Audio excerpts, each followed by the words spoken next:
All right, I think, to keep this on time, um, let's see if I have chat. All right, perfect. We're streaming live. All right. Okay, guys, welcome to the SOS Hackathon. Another talk lecture, ability to listen to one of our community leaders and speakers, and also an opportunity for you guys to pitch your ideas afterwards. Looking forward to this talk by Andrew Owens on creating apps using realistic thinking. It's a kind of unusual, I think, talk for us because we're techies. We focus on creating tangible things, and Andrew provides kind of a less tangible approach to our thinking and our view of the world. He calls himself ambassador from the future, an interesting one. It makes me think of, if I'm asking for, stock tips. And, but he's also a chemist, um, maybe related to Breaking Bad, maybe not. And so I'm gonna let Andrew, take over from me and talk about creating apps using realistic thinking. I'm really looking forward to this talk. Thank you. Go ahead, Andrew.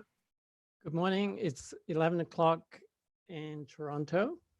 Why we're here today is about creating apps using realistic thinking. And I'll get into that starting at slide 5. So I'll just take the first 4 slides to introduce myself. This talk is in context. Before me, there's been Beth Porter of Riff Analytics on May 14, and Angela Chan, Hackathons International. There have been other presenters, of course, but these are the 2 presentations I'm going to refer to in my talk today. But first, I just want to alert you to the opportunity that for our local representatives or ambassadors for local neighborhoods, I have some resources for renewing our neighborhoods and rural districts for fun. So there is a musical that I've developed. It's in 3 acts. And we can sing along to the musical or to the lyrics and perform the musical in our neighborhoods. So there's the website link. IEPCO is basically me. I'm a startup entrepreneur. And then there's an outline for some planned new neighborhood facilities on Toronto's waterfront. Toronto is by Lake Ontario, and there's the biggest urban redevelopment in human history happening next to our waterfront. And I would like to see neighborhood facilities that help people from around the world. Oops. So, oops. Okay. This is absolutely the first time I've ever used this presentation method. I'm usually one-on-one, and in 2007, I started something called Social Creator Network, and we ran for 8 years. That's a picture of me, top left, with my friend Robin, very, very good friend. And I started with her, and I've worked with other people as well. Social Creator Network went to 8 locations around Toronto. Sorry, 5 locations around Toronto. And I wanted to get my finger on the pulse on what was happening in neighborhoods. So I think neighborhoods should be about collaborating, communicating, and coordinating. So you see a reference to that up here in the banner. I actually live in a part of town. Oops. Called, I'm calling it Ossington North. When I work with neighborhoods, they tend to get just a little bit defensive if somebody new comes along and says, we're ready to start an advanced economy. So one tip to people working in neighborhoods is choose an area bigger than your immediate neighborhood so that you won't freak out the local people, the local residents association. And oops. This is the musical that I've written, the Toronto Epic, The Importance of Our Dreams and Having Fun. Next, we look at who am I? So Andrew Owens, I'm a businessman, but I'm also an artist. So I've created an artist persona called iEPCO. I have an agency to work with neighborhoods called Queen Street East, and we'll be coordinating with corporate partners. And for education, I have University. It's not going to be education like we've known it. It's going to be called enrichment, where we bring in things like soul and spirit. So I became a media planner. Started in 1973 when I moved to Toronto from Wales. I was put in charge of Chanel No. 5 for Canada, and I was instrumental in launching Chanel No. 19 and also the IBM product centers. But I also got into media as an artist. I started going to an art school. I'm in a book called The Best Canadian Contemporary Art, where the writer of the book highlighted 100 of the top artists in Canada. I was in 2 biennales, one in the Venice Biennale, the other one was Sao Paulo Biennale. I supplied the Ontario Institute for Studies in Education with material, what we would now call a website, but I was online in 1982 and we called them something else. I think it was database or something. I supplied Bell Telephone with content, or what we now call online experiences. I supplied CBC, which is our national broadcaster, with great stuff. Studied at various ashrams. From 1990 to 1992, I studied at the Institute for Studies in Consciousness. But I thought all this spiritual and intellectual stuff would make me unbalanced. So I decided to study tantric massage, get me back in my body. So I studied at the Body Electric School and became a sacred intimate. And I'm an initiate on the path of the ecstatic. Haven't used that much recently. Taught, I'm ecstatic, but not too much massage. So I've been teaching realistic thinking for 10 years. And a while back, Biz Nouveau, which is my art form, is business as art, was recognized as worth $1 trillion. This was a man who worked for a major, what's it called? A major company that builds cities from scratch in the Middle East. He claims, as a senior project manager, achieves the development aims of Central Housing and Mortgage Corporation, the United Nations, Human Resource and Skills Development Canada, the YMCA, and the Salvation Army. So here we have Biz Nouveau has several powerful user cases. These, he pointed out, these organizations lack the strategies to meet the goals they set for themselves. So there's just a little bit about that on my neighborhood website. It's supposed to inspire neighborhoods around the world. It's called markhamstreet.wordpress.com. So it's not my neighborhood, it's for neighborhoods around the world. We are at 11 minutes right now. Thank you. Oops.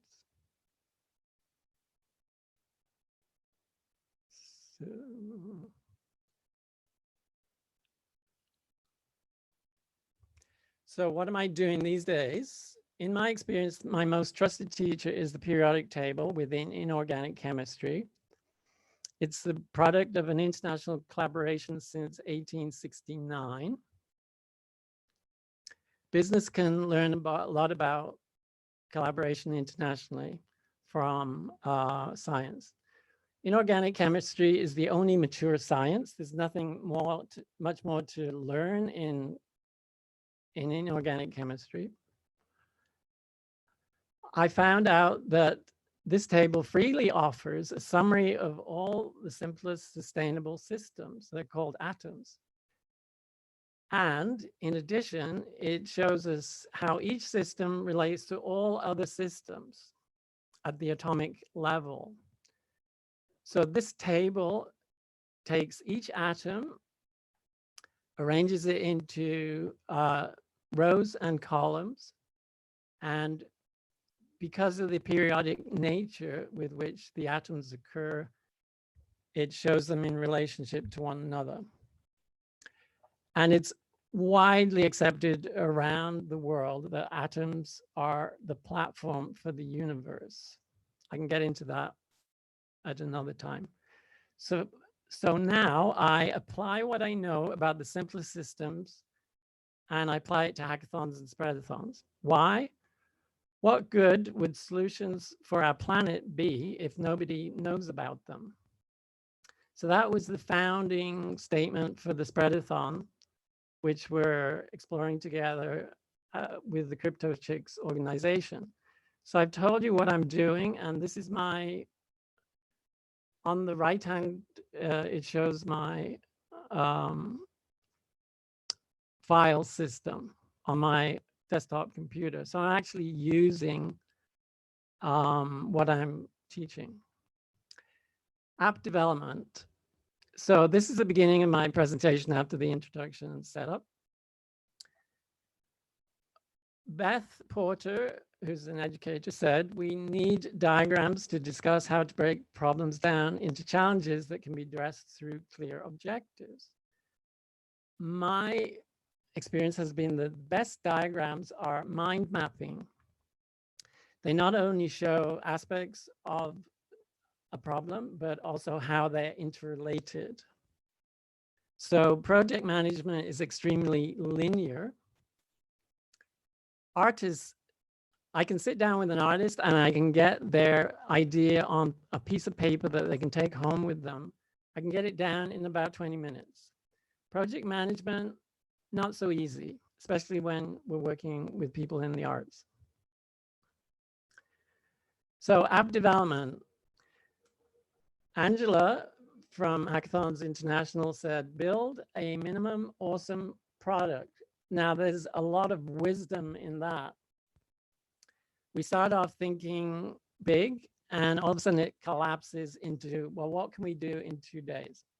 So in reality, the group needs to be dynamic.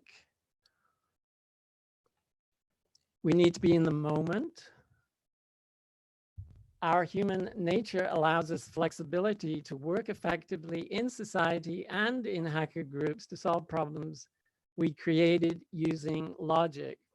So Einstein said something about we have to come up with a higher way of thinking to solve the problems that we're looking at or looking at addressing. So we can't use logic necessarily to solve all the problems that we've created by using logic. Project management is extremely linear. It's very logical. Business loves it. Government loves it. In fact, our whole civilization, especially in the West, is based on project management. Culture has your back. Think in terms of 3-act plays or music that occurs in 3 movements. If this was the Oscars for hackers, the best use case for a cultural app, artists are just cultural hackers. Best use case for a cultural app would have to go to improv theater. This requires 3 data sets to establish a dynamic pattern, and that's the basis of the understanding. So next, we're going on to Angela's presentation, and I'm just taking a couple of slides from hers. The hacker mindset. If you haven't seen this presentation, it's an absolute must watch, and you also really need Beth's incredible input. Just a little note, we will have this presentation again on Friday, same time as we're running right now for our hackathon opening ceremony. So the presentation that Andrew is referring to, so we will have it again. So please stay tuned. Yeah, it's really good as a setup of how do you manage a hackathon. And actually, because we have a 2-week hackathon, this is gonna, make it easier to go through these basically criteria that you meet during the process. So here's her magic or secret recipe. The hacker mindset, the secret recipe to managing a winning team. So here it is, tables, think periodic table, time, space. So it's an extremely powerful thing because it's looking at both time and space. Her main takeaway from me was the build section of her presentation. This is where the kind of rubber hits the road. She said, nominate a herder, person who keeps everyone on track. Then you got conceptualizer, customer research, somebody who finds the data and develops a working prototype. That's the hacker. The hacker is the person who's under the most stress in a hackathon, and the person who gains the most from that stress by transforming themselves. So what are the roles in the hackers team? You have the herders, hipsters, hustlers, and the hackers. Extremely brilliant breakdown on her part. The herder is, in chemistry, is called the s orbital. And as you can see, it's basically a sphere. Now then, chemists have been thinking in terms of 3D. I think they're making a mistake. I think they should be looking in 2D at flat surfaces like circles. This is called the F orbital in chemistry. And you can see there's all these wonderful things going on. Very complicated, but basically eight orbitals compared to the 1 orbital at the S level. Hustler basically got 4 orbitals. And I think we could represent that as a square. Hacker. These are superimposed on one another. They're an orthogonal system. You've got X, Y, and Z axes. And I think we can, in 2 dimensions, represent that as a triangle. So you can review these slides at your leisure. I'm just throwing it at you. You can always press the pause button when you review. So roles in the hacker team. The herder provides an envelope or enclosure. That's totally in line with the periodic table. The first thing that happens is the s orbital or the circle. Hipster they work with customers. So they're on the inside and they're on the outside. Hustler, conceptualizer, very much a square. Hackers finds the data, works towards the prototype, triangle. The hacker is at the core of this system.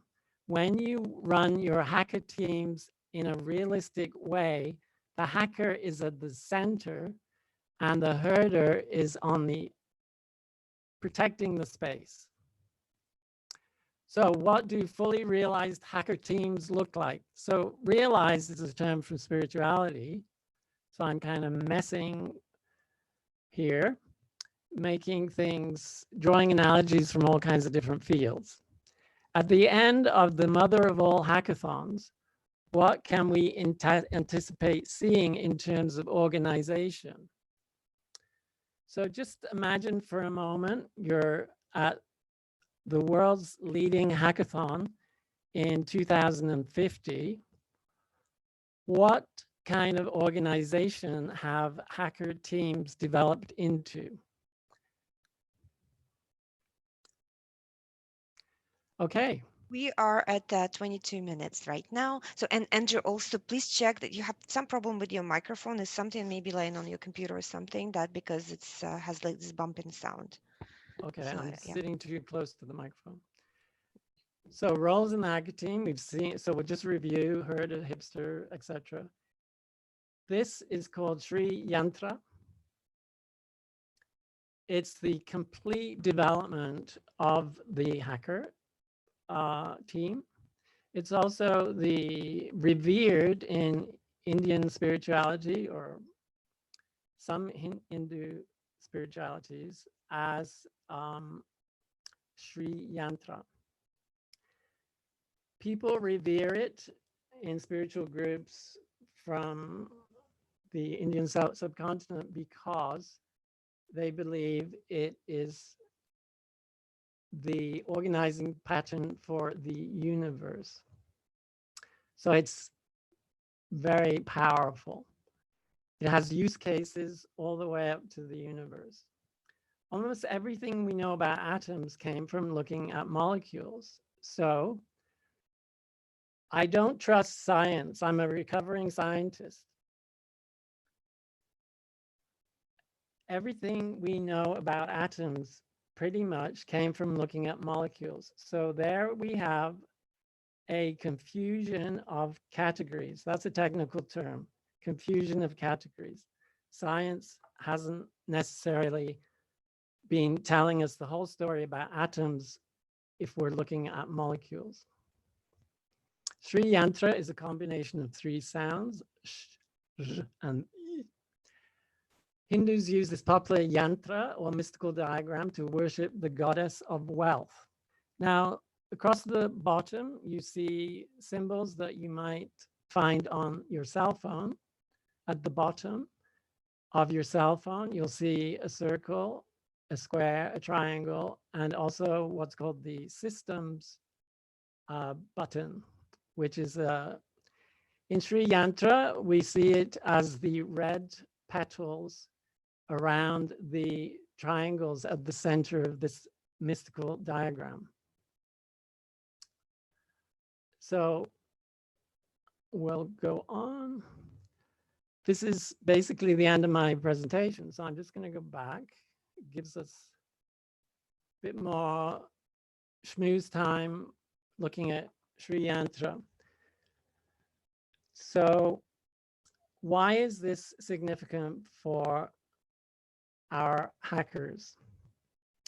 This tells you that at the center, we have triangles, which represent the hacker, the coder. Immediately around the coders, we have another group,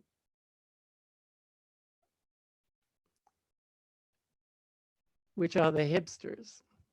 The hipsters are kind of out there, but they're talking to the customers, potential customers, but they're also very much in touch with the coding process at the center. The hustlers are around those two. And the herder is making it all happen. Now you can see in this diagram, there are 4 circles. There's a one around the triangles and just before the petals. There's a second one. And then there's 2 more outside of that.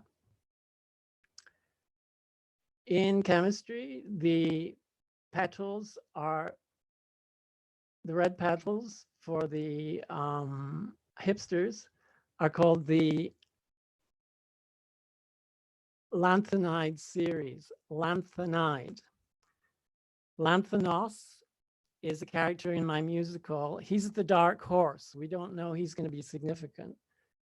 So lanthanide series were called the lanthanide series because they were hidden. Nobody could find them. And the reason why they couldn't find them was because the whole series, and it's 14 elements in a row, were the properties of the elements were so similar that scientists couldn't distinguish between them. So they remained this kind of dark horse. But now they can come out into the open, and uranium isn't an actinide. It's not a lanthanide, it's an actinide. So uranium is the last stable system in our immediate universe. Uranium is the last stable system on our planet, and it's quite plentiful throughout the crust of the Earth. So the actinides are another system beyond the lanthanide series, and you might be familiar with that. That series is called the 5th element, or the quintessence. Andrew, I wanted to ask you, this is kind of interesting, is that how, because you're connecting this to the herder, hipster, hustler, and hacker, how do you think, like, conceptually, this can help our hackers or hackers in general, or people who are putting projects together? How can you summarize that, kind of all these ideas, how this can benefit our group? Yeah, I'm not here to teach people how to hack. My job is to look at whether what Angela, who has 10 years of experience, my job is to see whether this is realistic. Can we trust her? When you trust somebody and don't turn them into a guru, when you test their ideas, you can see if they're realistic. So my advice to everybody is to go to this sheet and take a look at it and test it. Give her feedback on whether or not it works. Take a look at this sheet, which is in 3 movements. There's the herder that kind of is the music component, if you like. It's the musical. And then there's 3 acts within the musical: the hustlers, hipsters, and hackers. Is this realistic? Yes, it's based on human nature. So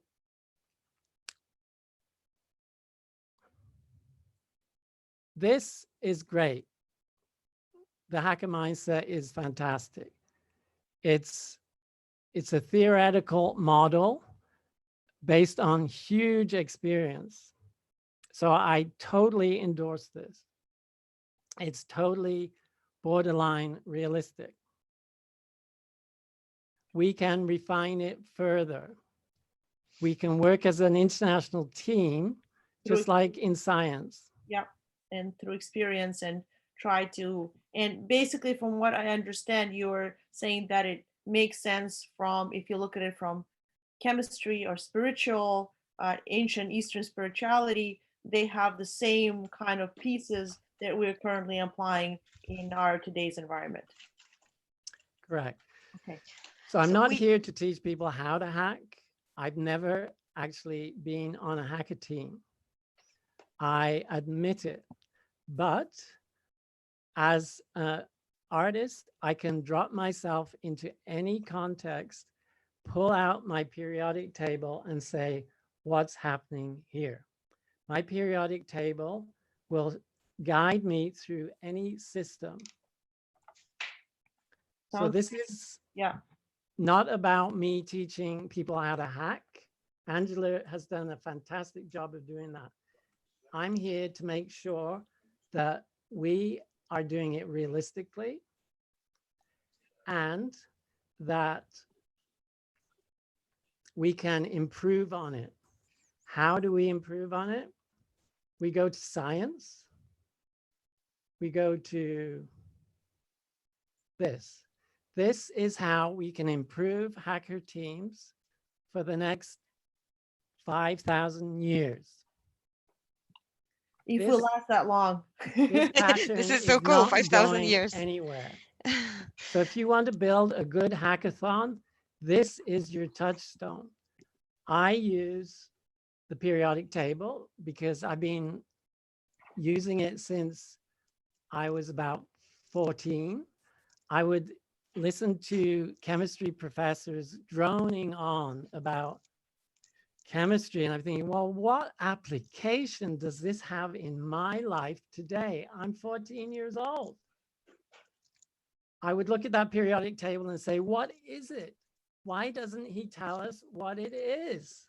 We look at it. It's like going to church. You look at something at the front of the class and you say, what is that symbol? What is it doing for me today? So the periodic table is my touchstone. I trust it. I love it. I adore it. Well, periodic table has kind of worked if we look at the chemical. So for a while for us to, as an organizational tool of the things around us. So this is the organizational tool. Yeah. And the periodic table is the map. It's not the territory. So a map is a way of understanding something, but the territory is what's actually happening on the ground. Okay, Andrew. I think it'd be interesting to see if we have anybody with questions. That would be great because this is kind of, information that is not our standard bits that we get on daily basis. So let me, does anybody have questions? You can just to answer your question, Natalia. Yes. I'm using metaphor. Metaphor allows us to take existing experience and apply it to another set of experiences. So when people are hiring hackers or in the marketplace, we have something called transferable skills. So when I take something out of one realm of interest and slam it into another field of interest, I use metaphors. So there aren't actually, realistically speaking, herders, hipsters, hustlers, and hackers in a hacker team. That's taking something that's familiar in our everyday reality and applying it to something relatively new, hacker teams. Absolutely. We are at the 35 minutes right now, so I may for you guys, you can unmute your microphones now. You can speak, and I have a question for you guys. Actually, did you find so far already your herder, hipster, hustler, and hacker in your teams? Think about it and tell us maybe like who you are, who you think you are in your team right now. Are you the herder? Are you the hipster? Are you the hustler? So please unmute your microphone and please share. Or you could be more than one. You could be more. Yeah, I think like one person can share all the roles for the one person's teams. So please feel free. Yes, feel free to unmute your microphone and just let's maybe start thinking and talking about that.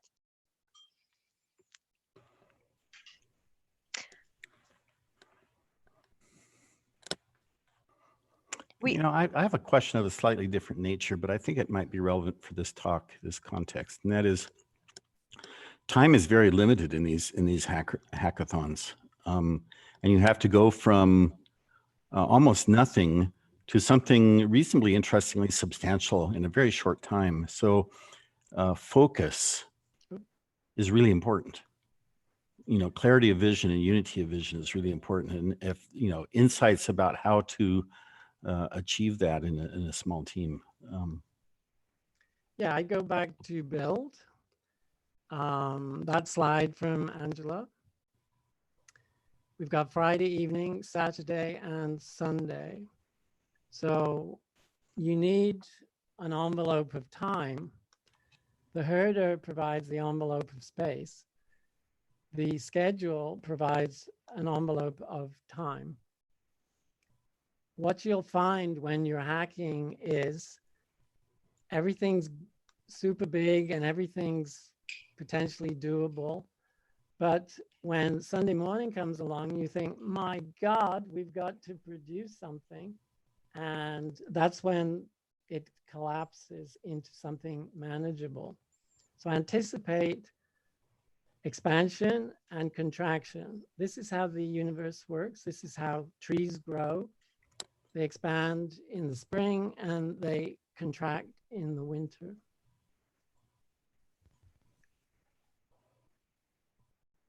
So use the time envelope of 2 or 3 days to your advantage by anticipating what to expect when the realm of ideas collapses into like one really doable concept. There'll be expansion at the beginning with collecting data, etc. And then there'll be a collapse into let's get this thing done and come up with our best minimum product. Does that answer your question? Yeah, that does help, actually. It's also good advice for a startup that may follow on, which is do try to turn that corner to something specific and focused and achievable, but don't cut off the creative process too early either. Yeah, Angela refers to it as the pivot point. The universe has a pivot point in everything. So look for a pivot point in your daily life, in every year, whatever. The pivot point is the beginning of self-reflection.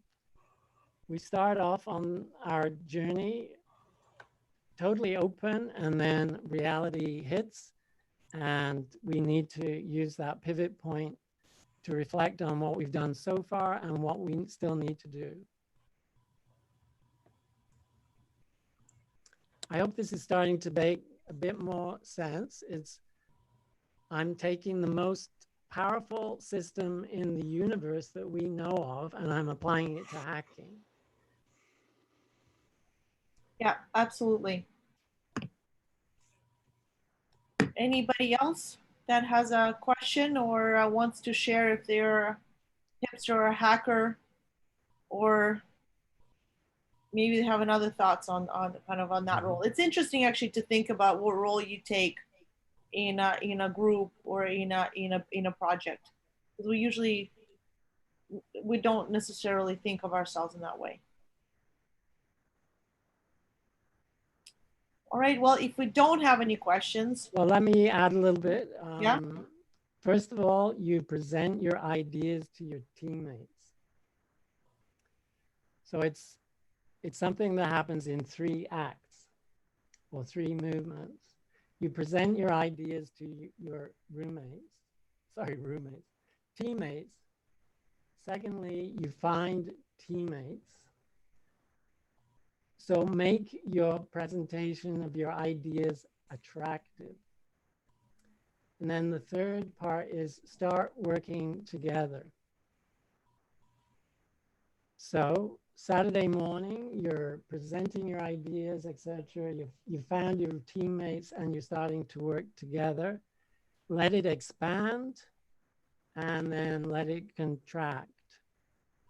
In the middle, you might find there's 2 streams. Some people are more about process. They want to look at how things are done. And some people are more into product. They want to know what we're doing or which data we're using. So at the beginning of your hacking group, anticipate that you'll get a split, not like people are arguing with one another, but there'll be a tension. There'll be some people saying, let's do more process. There'll be other people saying, let's just concentrate on the product. Let's get this finished. So it's the job of the herder to entertain both value systems. Yep. All right. Thank you very much, Ambassador from the future, Andrew, for this super enlightening, view of universe and how it can apply to what we do at this hackathon on a daily basis of our lives as well. I think we're moving now to, before I go. I just want to add, yeah. Go easy on yourself. If you don't understand the power within Sri Yantra, just know that in India, people have been looking at this diagram every morning and every evening for their whole lifetime, just to begin to understand it. So if you don't get it in a few slides, just go easy on yourself, but just know it's there and you can use it. Thank you. Just wanted to mention that for being part of the call, if you want to get extra voting, voting power for participation, please type in this in the chat your Discord ID. Just wanted to let you know that, and then we're going to move to the next part of this, which is the pitching ideas. So, who would like to pitch their ideas and discuss what they're planning to do during this hackathon?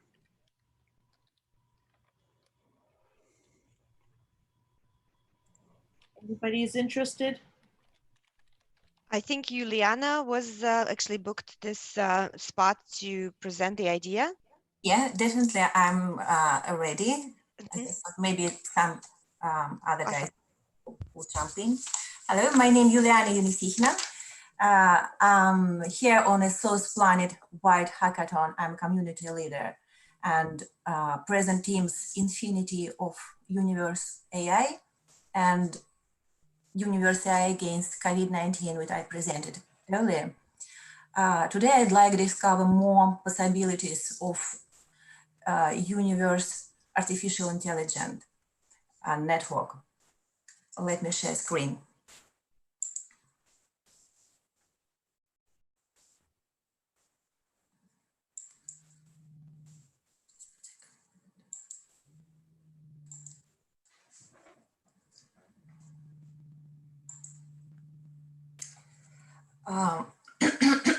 Welcome to Infinity of Universe AI. That's a global network ecosystem that's amazingly correlated to the words and term we told above. But here is idea to computerize and systemize the ecosystem of interaction. That's a global inverse social network, new human ecosystem, which is actually a visual database, an open network tool for autonomous using and balancing walls and equality.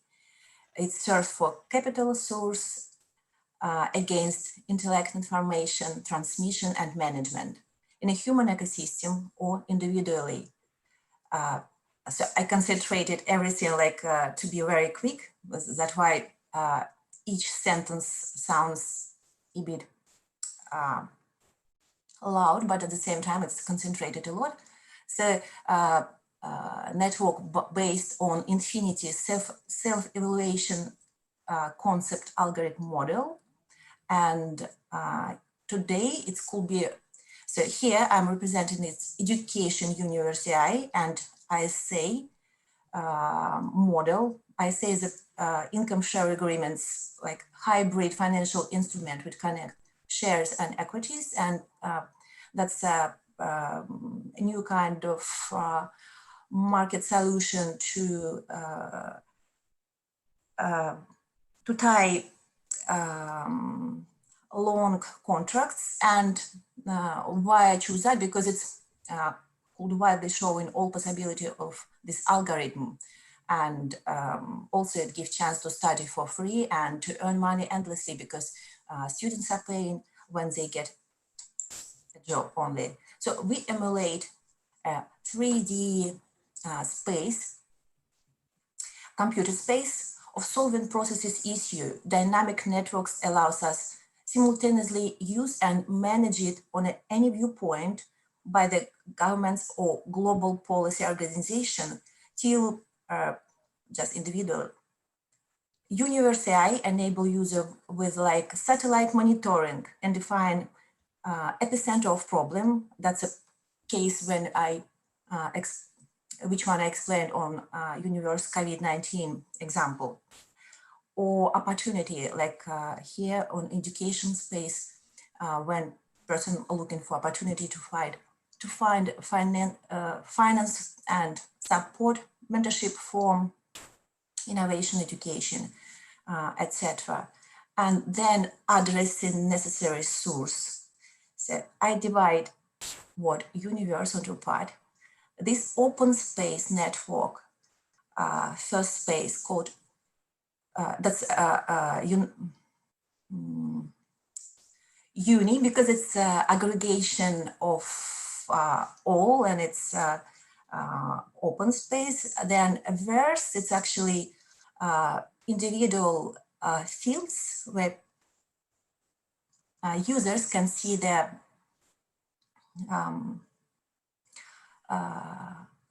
computerization graphic of their transactions going, and orchestrate by seeing with a simplified categorization of color and structure their contracts.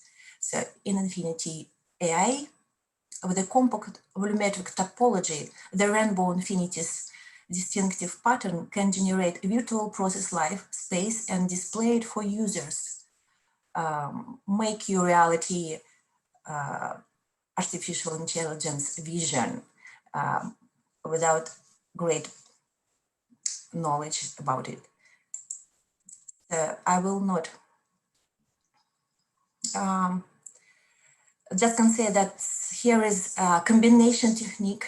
We could use, we have to use a graph database and convolutional neural network to help net and look through by spectral analysis through this layers of the database network. And here is a personalized graph of transaction. Also, I'd like to discover that there are possibility to take advantage and see from different hierarchical level and leverage and stages, from personal view, from upper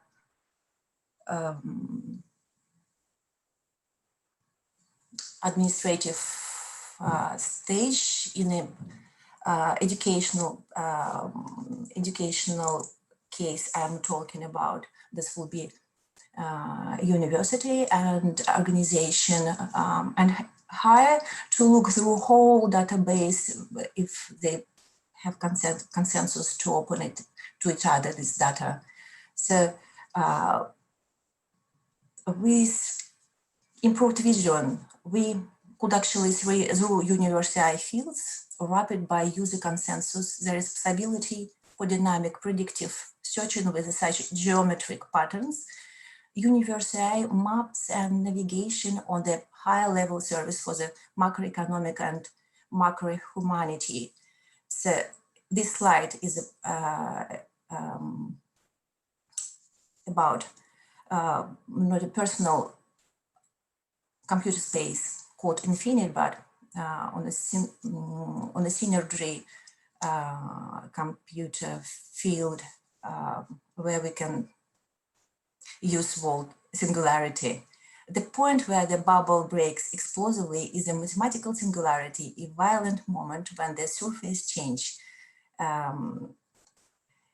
behind that beautiful, colorful picture and volumetric graph is a mathematics and rules which make computer, which actually give thought realistic thinking to us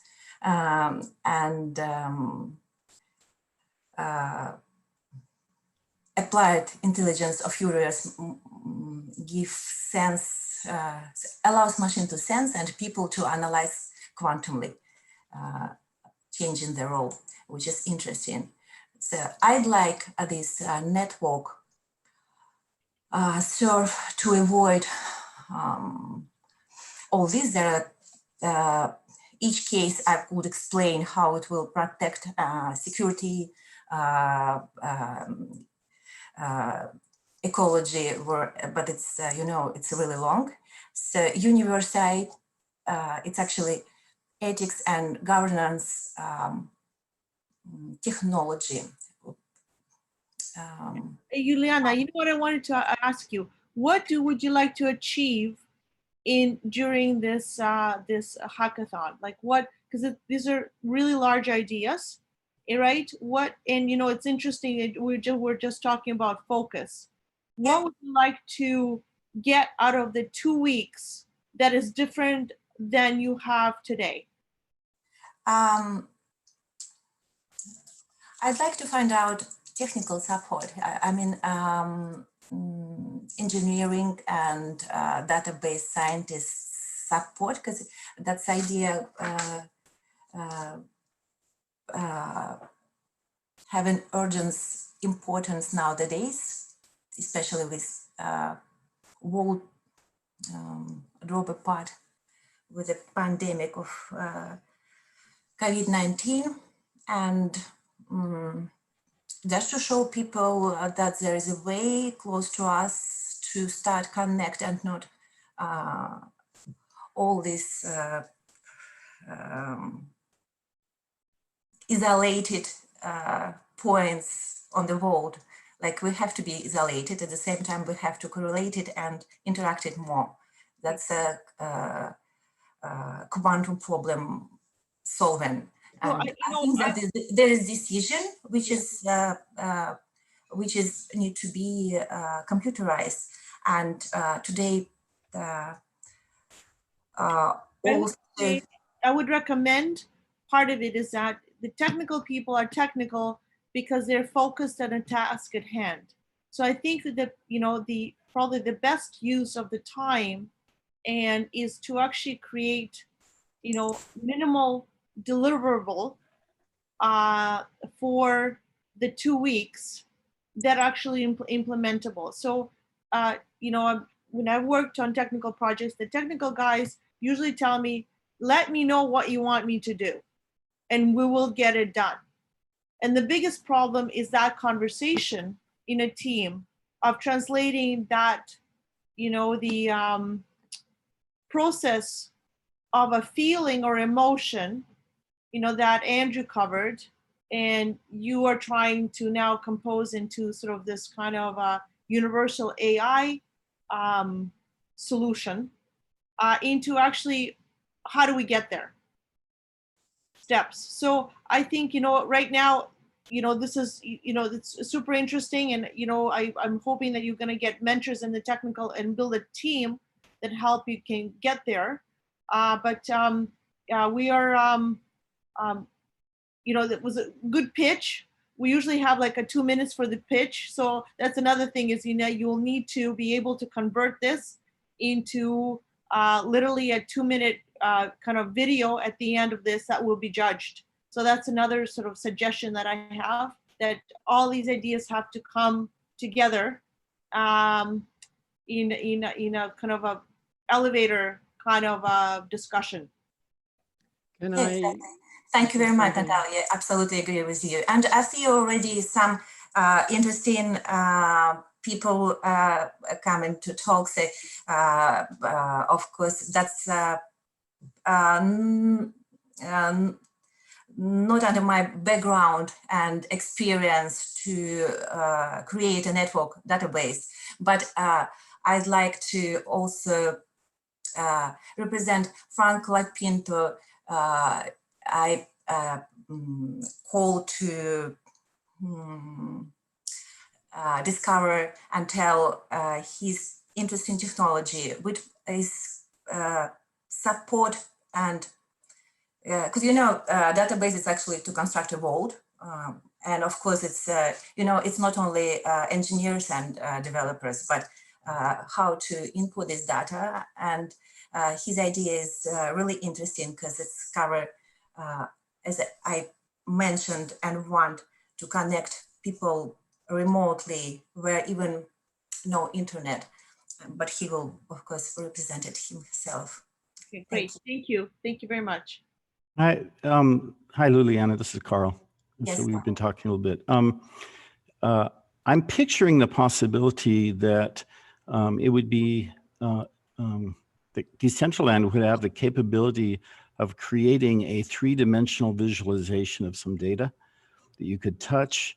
You could see different sizes and locations and colors of objects like little spheres or cubes or something. You could touch them and have an interaction. They could emit sound as one way of visually interacting with and seeing a data set representation.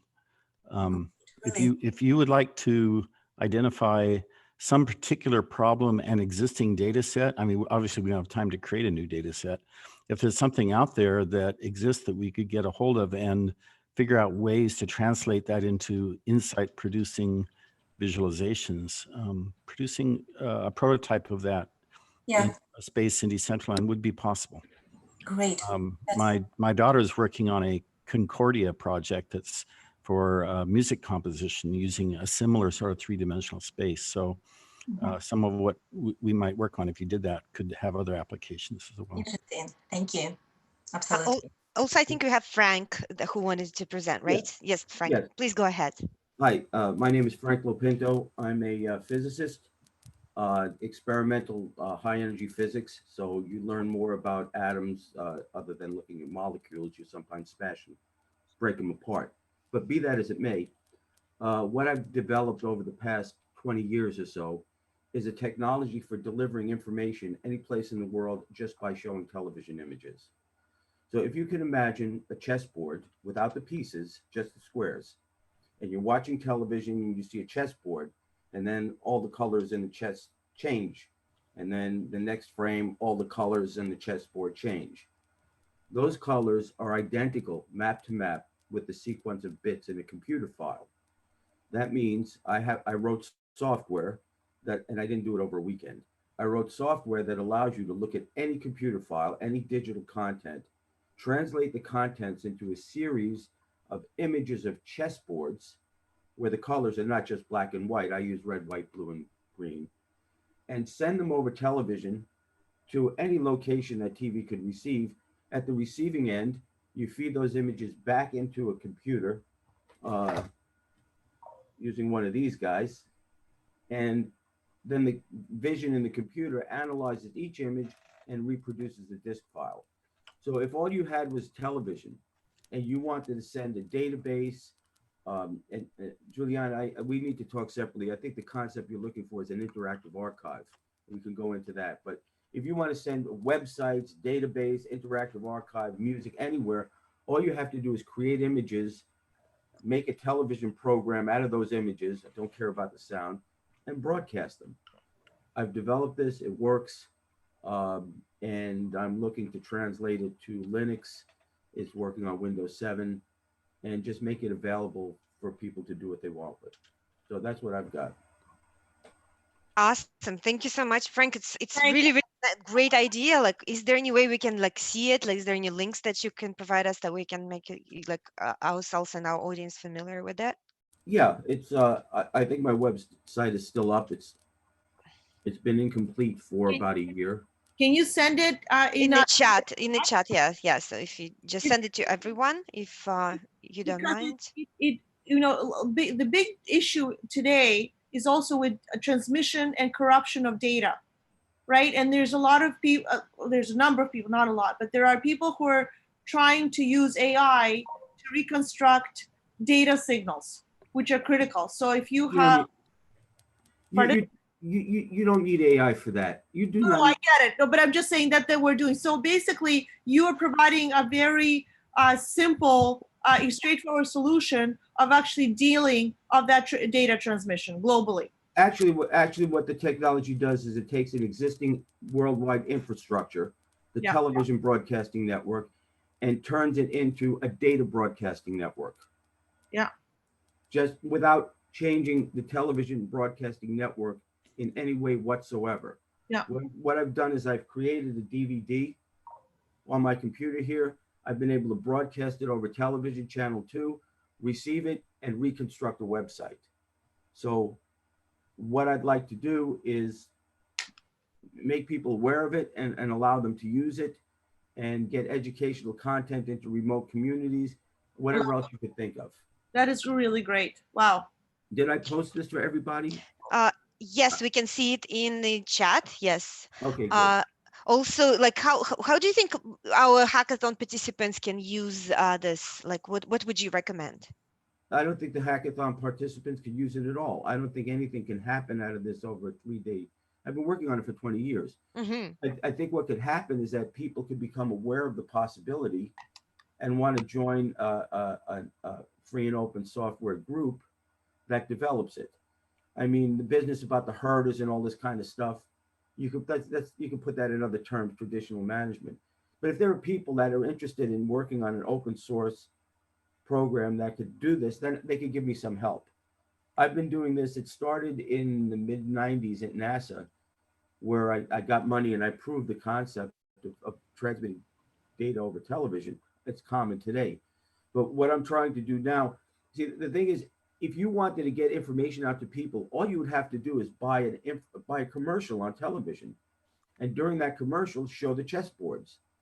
And then the information is delivered. So as far as the hackathon is concerned, if there are people who see the technology that could support their projects or who are technically oriented and they want to help, I'll turn over the code and mentor them and work myself and sort of help make it happen. Awesome. We actually built a framework for that. So we have our Discord channel. So if you go to our soshackathon.com and join our Discord, you can actually ask one of the admins to create a team for you, and then people will look at your team, at your project, and join it. So this is something that we built for this hackathon. So you can be like a leader of the entire group. And if people join, and you can have some, small task that you can develop just for this hackathon, and to get the word out that bring people into your. Come to think of it, there is a small task. Mm-hmm. That could be done by junior programmers over a weekend or so. Yeah. Yes. Intermediate program. It's not the whole thing, but it's one step. I've been meaning to do it, but I'm teaching now. Mm-hmm. Anyway, yes, I will do that. I have a Discord channel at BIU, but I don't think it's the same. Oh, I teach at Vancouver Island University. It's not the same as your Discord. So it's not the same. Yeah, I will make sure that you will get the links and everything, how to join.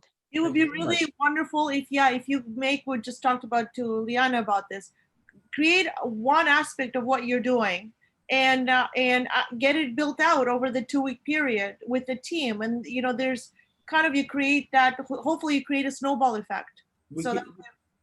I could do that. And there is a 2-week project that people could pretty easily do. They have to know about Linux already, but I think you would find that on it. And then the nice thing is we do have applicants from all over the world, 45 countries. So looking forward to it. Yeah, that's wonderful. Thank you so much, Frank. That's great.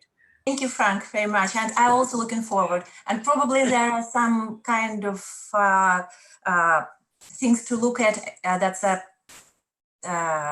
prototype and a virtuality, which Carl mentioned, with a practical example of You could the broadcast information the data transmission to. visualization. I'm sorry, you could broadcast the data visualization so that it's delivered everywhere. Yeah. Okay. Wonderful. Thanks. Thank you, everybody. Anybody else have questions? Ideas? Yeah, we're at the time mark now, and then we have to end this, unfortunately. So yeah, if you have any questions, please ask us in our Discord. You can find it at soshackathon.com.